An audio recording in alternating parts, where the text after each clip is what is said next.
8 наурыз бұл тек гүлдер мен құттықтаулар туралы күн емес.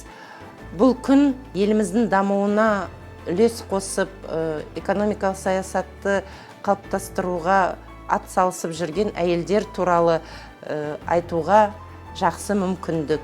Ұлттық экономика министрлігінде 400-ден астам әйел еңбек етеді.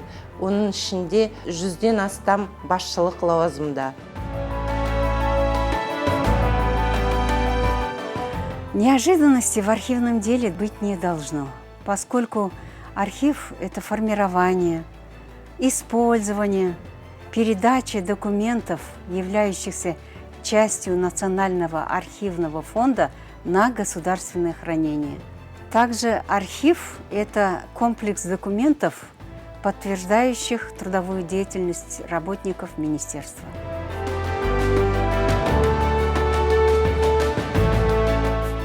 Когда сходится баланс, это, конечно, часть нашей работы. Но каждый раз это еще и маленькая победа.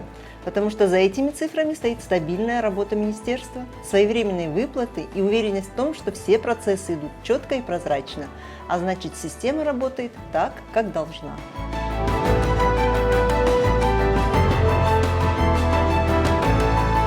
Мен мемлекеттік қызметте 25 жылдан жұмыс істеп келе жатырмын. Оның ішінде салық саясаты саласында 20 жылдан астам уақыт.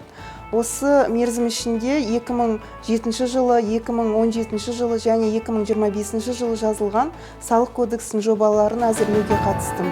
Салық саясаты елдің экономикасын дамытудың бір бөлігі. Сондықтан да бұл салық саясаты заман талабына сай, экономикалық даму үрдісіне қарай жаңартуды, жетілдіруді талап етеді. Салық саясаты тек қана заң және цифр ғана емес, ол үлкен жауапкершілікті талап етеді. Сондықтан да мен өзімнің қызметіме жауапкершілікпен қараймын.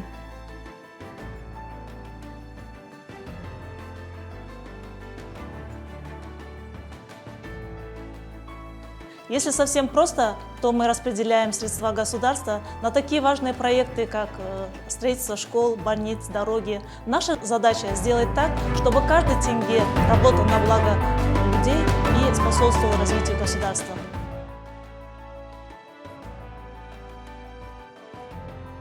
Для меня контроль – это не только про даты и сроки, а про ответственность и порядок в работе. Моя задача, чтобы ничего не задерживалось, все шло по плану. Самое ценное в моей работе – это коллеги, которые каждый день делают свое дело качественно и вовремя. Результат работы – это дисциплина и хорошие показатели. В конце концов, успешные реформы зависят от каждого из нас. И дисциплина в работе – это вклад в развитие страны.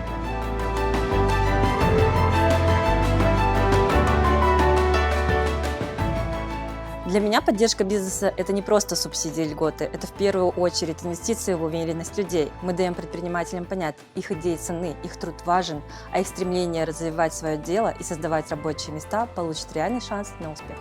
Мен Евразиялық ұлттық университетін 2023 жылы бітірдім.